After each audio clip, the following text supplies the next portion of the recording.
Berarti kamu bikin YouTube cuma buat AdSense.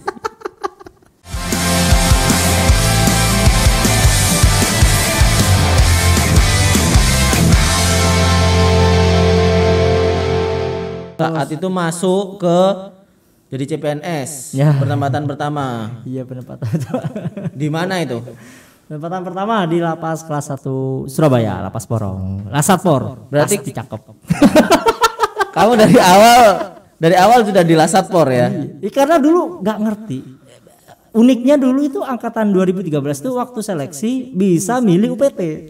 Terus kamu nggak milih? Aku milihnya lapas kelas 1 Surabaya karena nggak ngerti kalau jauh. Kamu pikir di Surabaya? Aku pikir di Surabaya, ya Allah. Berarti kamu nggak pernah tahu sama sekali lapas itu seperti apa? Nggak pernah tahu seragamnya apa, bahkan baru tahu kalau penjaga tahanan itu ternyata bukan polisi. Ya. Aku pikir dulu gini Kang, aku mikirnya tuh daftar itu buat jadi satpam di bank BUMN kayak gitu. Kok baru tahu ternyata ada tuh penjaga tahanan itu bukan polisi ternyata.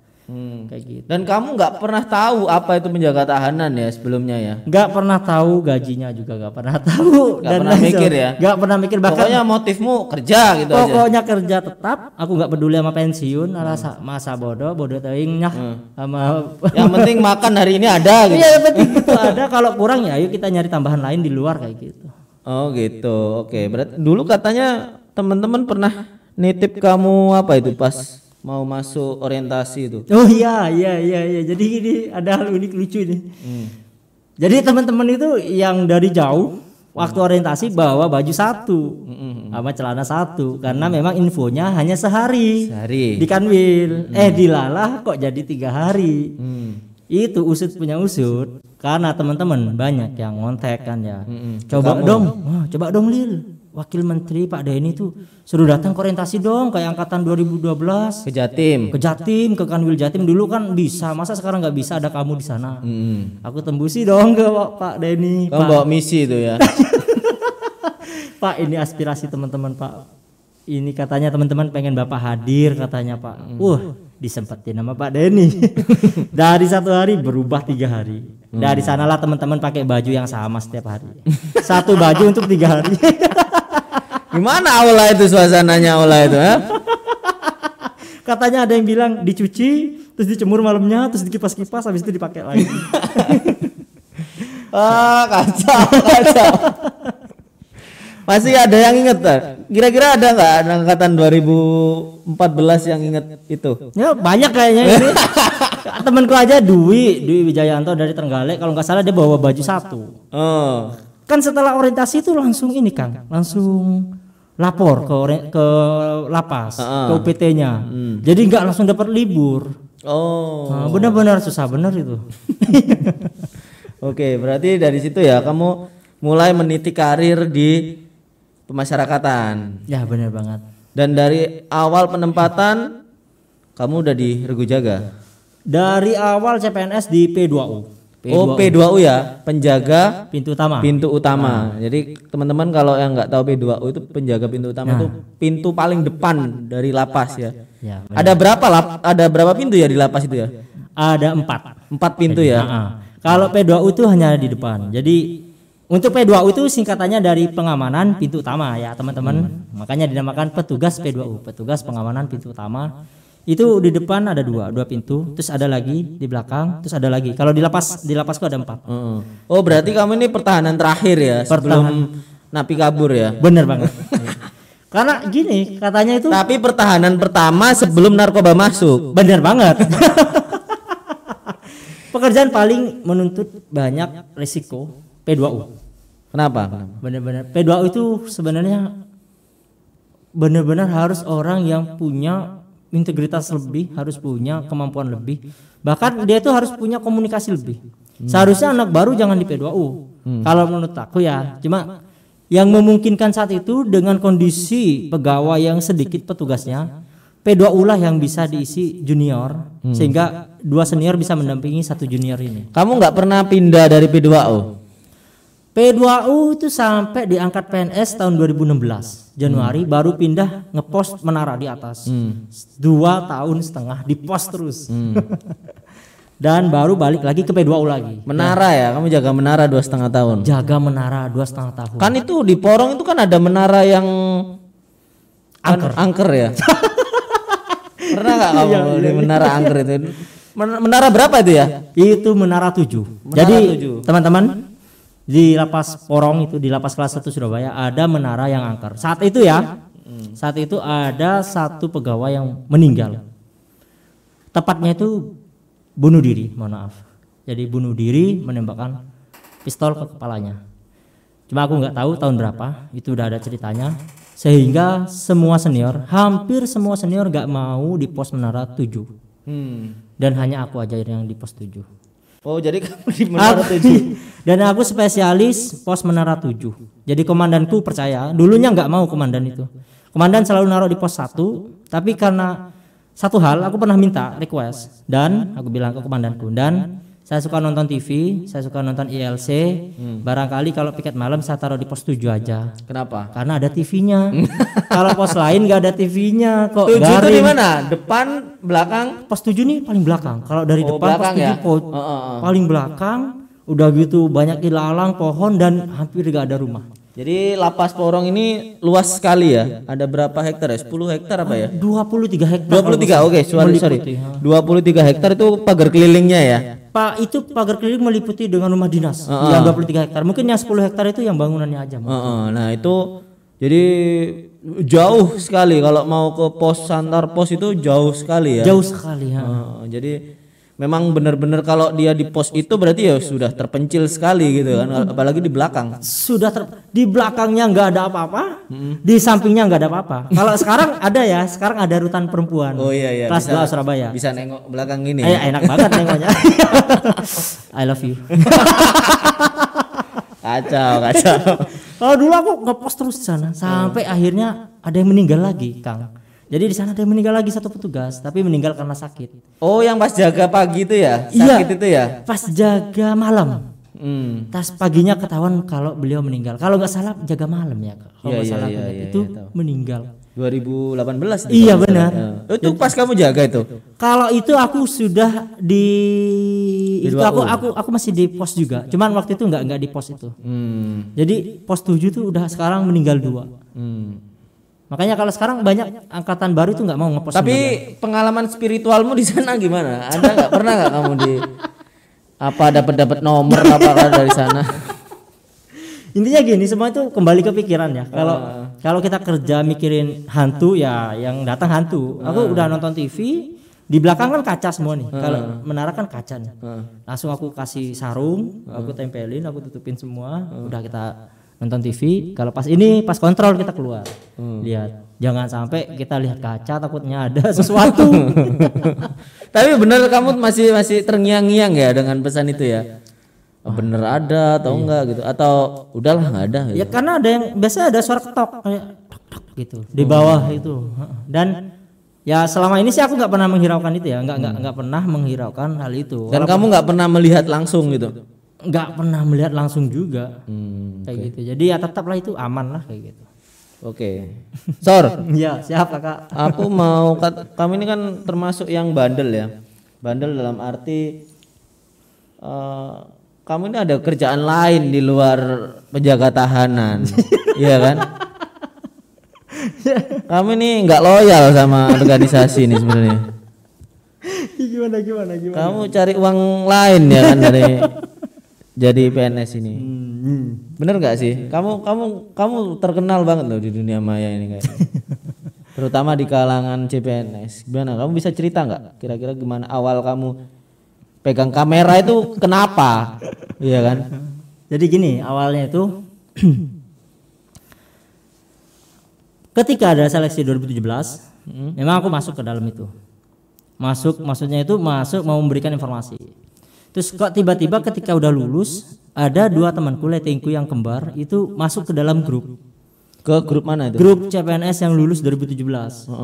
Pas aku dimasukkan ke sana, aku melihat kok nggak efektif ya cara temanku itu menjawab. Kayak maksudnya itu ada yang nanya ini dijawab lagi, ada yang nanya ini nanti dijawab lagi. Terus aku mikirnya nggak gini nih caranya nih, nggak efektif ini.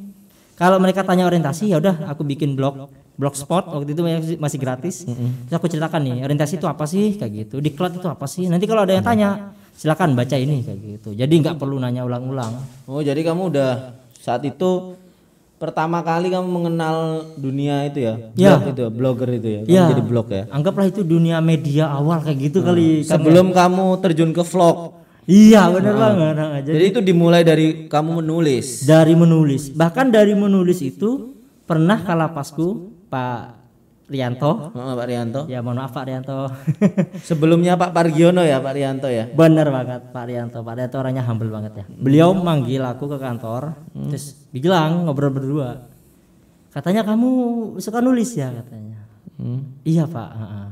Kamu mau nggak aku tarik ke kantor staff? Jadi, terus aku diam. Oh maksudnya ngerjain administratif. Ya kayak gitu, mau dipindahin dari pengamanan jadi staf kantor. Oh ya, jadi teman-teman kalau yang belum tahu di lapas itu selain jadi penjaga tahanan juga bisa mengerjakan hal-hal yang sifatnya administratif dan dukungan manajemen, ya kan? Bener banget. Jadi saat itu kamu udah lama di Rupam, bener. Terus mau diangkat jadi Staf kantor. Staf kantor. Pada sekitar 2017 akhir atau ya kayaknya itu 2017 akhir atau awal 2018. Tapi aku bilang sama Pak Kalapas, karena aku diem, Kalapas itu kan ketawa ya. Aku bilang juga nggak mau Pak, kayak gitu. Terus beliau bilang, kenapa? Katanya. Apa karena liburnya sehari katanya. Iya Pak. Terus beliau tertawa. Sampai beliau bilang gini, beliau baik banget ya. Ya udah gimana kalau ada diklat nanti aku ikutkan diklat ya. Diklat apa itu? Diklat misalnya kayak kehumasan dan lain sebagainya. Oh iya. Kalau kayak gitu saya mau Pak kayak gitu. Tapi nggak pernah sama sekali sampai sekarang. Belum pernah terrealisasi ya. Nah, belum pernah. Sampai orangnya pensiun sekarang udah ya. Sampai pensiun. Oh iya. Oke. Terus kamu hijrah ke apa? Setelah dari blog, bikin blog, terus hijrah ke mana kamu? Setelah bikin blog sampai 2019 akhir, 2019 bulan Oktober. Suatu ketika aku melihat di YouTube ada satu video. Ini fenomenal banget nih kalau menurut aku ya, tapi ya. Saat itu ya. Saat itu channelnya Debbie Anwar. Jadi angkatan 2017 itu punya channel YouTube namanya Debbie Anwar.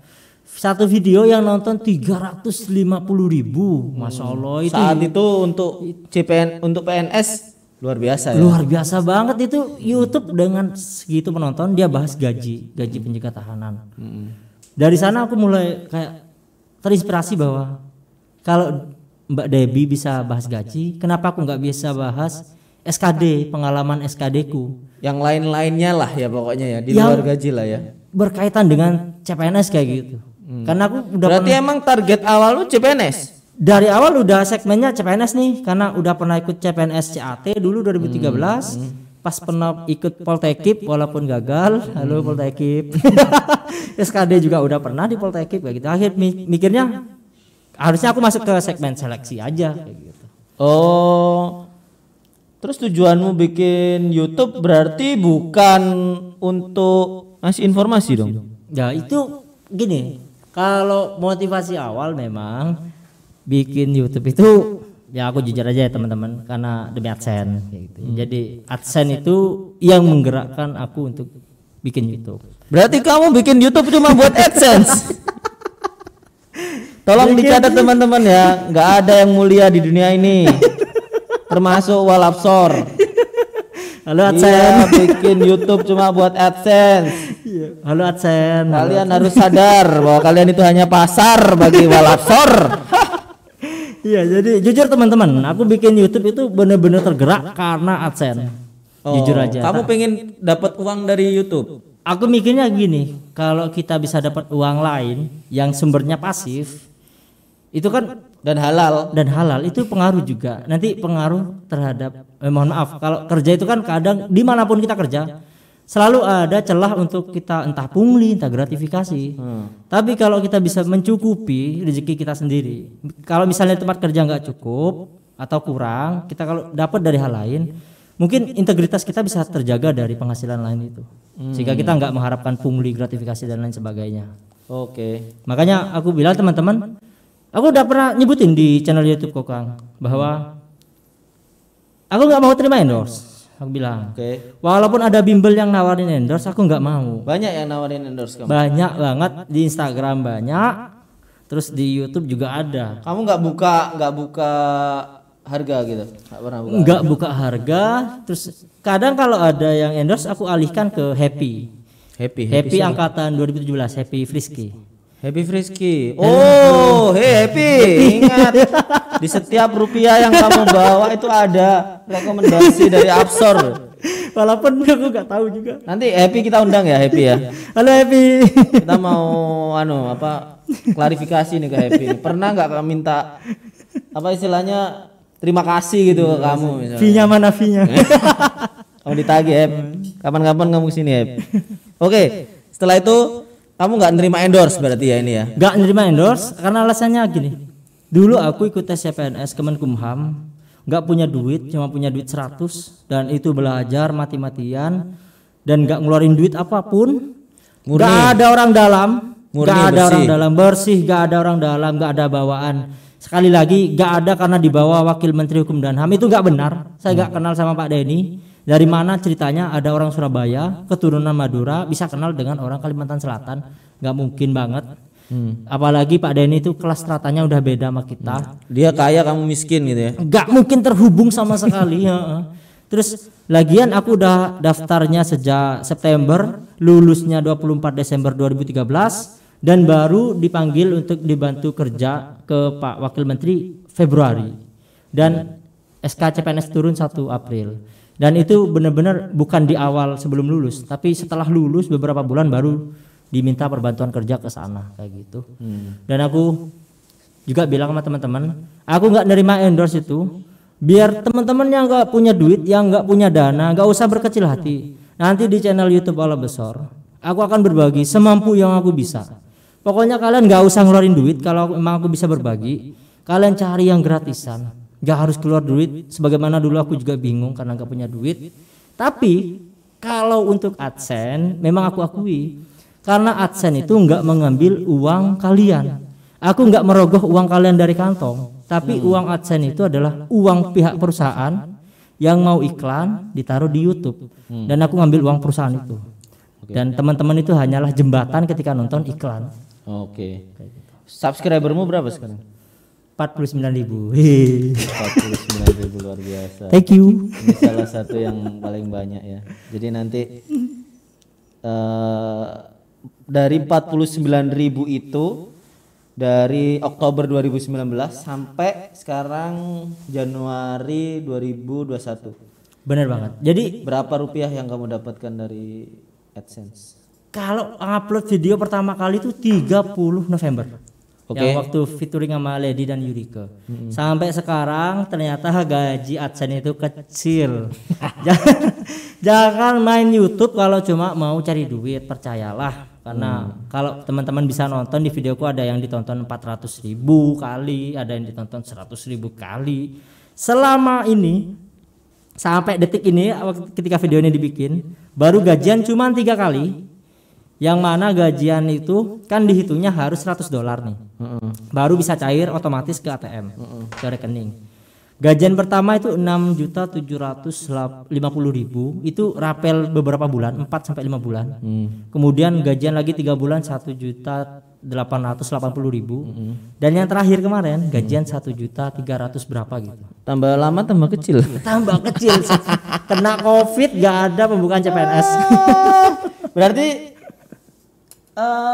pasarmu benar-benar CPNS ya, musiman berarti kamu ya? Musiman banget pasarnya, musiman banget. Tapi nggak apa-apa. Dari sana aku gini Kang, ketika ada yang berterima kasih itu, mungkin awalnya aku tergerak oleh AdSense, tapi lambat laun aku mikir, udahlah AdSense nggak ada uangnya, nggak apa-apa, biarin aja, udah aku udah PNS kok, udah ada gaji. Aku akan berbagi kalian. Kalau emang ini jadi amalku, misalnya suatu hari aku mati, aku udah gak ada di dunia ini, barangkali nanti amalku yang dari video YouTube ini yang menjadi pemberi syafaat aku di akhirat. Matiin dulu monetisasinya. Kamu tetap dimonetize ya, nggak dapat Barokah kamu tetap aja.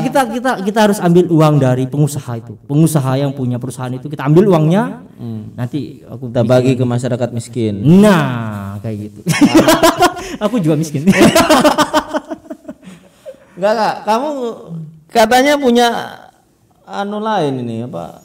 Ladang bisnis lain nih selain YouTuber ini ya. Kamu katanya beralih ke TikToker. Yes, bener guys. Bener guys. Halo, aku pas lihat TikTok. Kasihan dia bikin TikTok tapi nggak TikTok banget nih.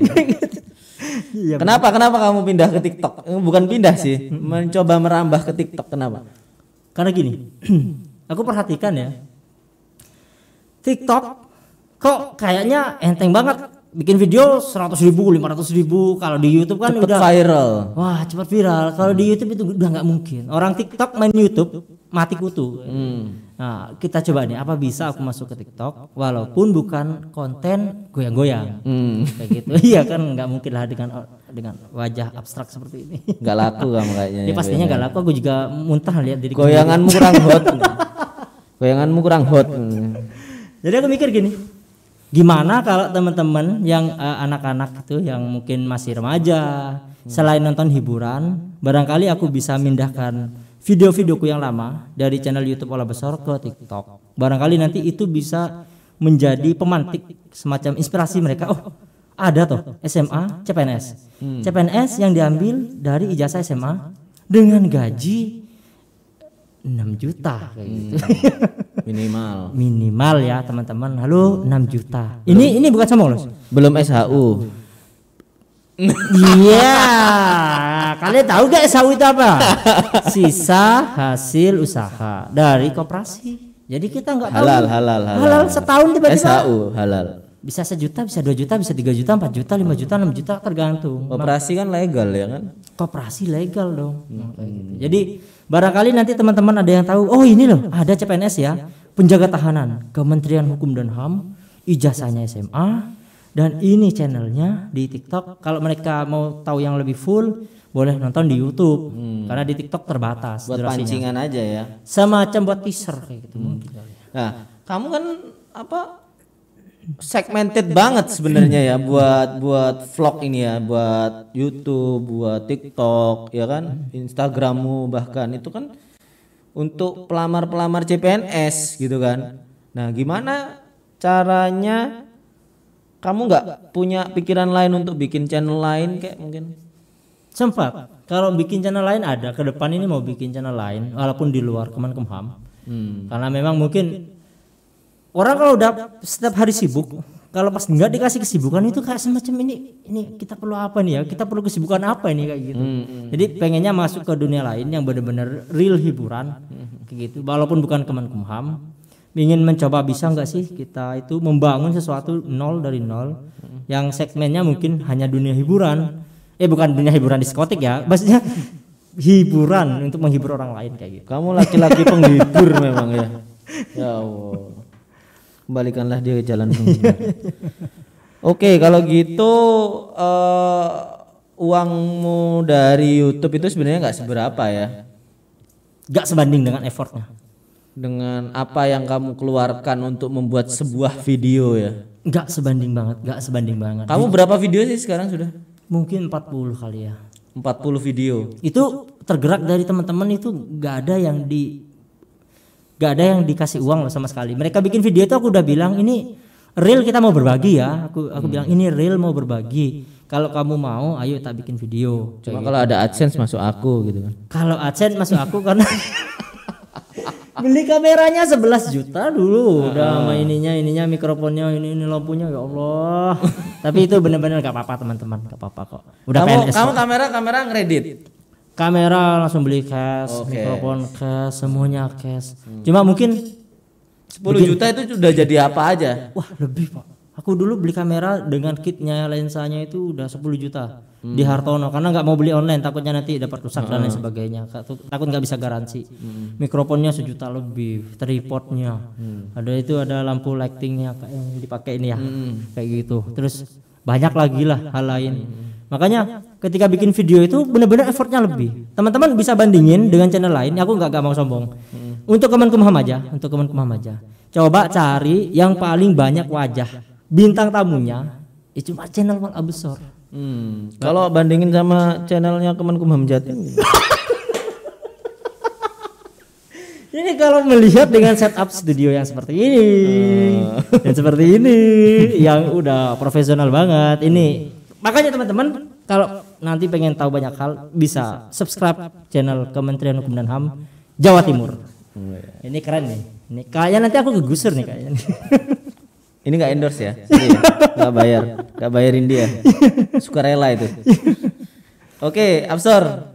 Siap, Ini udah banyak sekali cerita-ceritamu. Semoga teman-teman terinspirasi dengan cerita-ceritamu. Amin. Mungkin selama ini kan kamu di channelmu kan nggak pernah cerita kamu sendiri kan. Jarang sekali ya kamu yang menceritakan dirimu sendiri. Mungkin ada beberapa cerita yang ini baru diceritakan dia di hari ini. Benar banget. Benar nggak sih? Benar banget. Nah, nanti mungkin teman-teman bisa terinspirasi, bisa belajar dari situ dan semoga kita menjadi orang yang lebih baik ke depan. Amin. Ya, nanti kira-kira teman-teman bisa komen di bawah kira-kira siapa nih yang layak untuk jadi tamu berikutnya.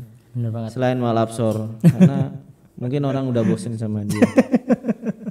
Gitu aja teman-teman. Gitu aja Wal Absor, makasih. Kita tos dulu. Oh, iya, Kak. Salam sehat. Salam sehat. Tetap pakai masker, jaga jarak, cuci tangan. Siap. Agar kita terbebas dan terhindar dari corona.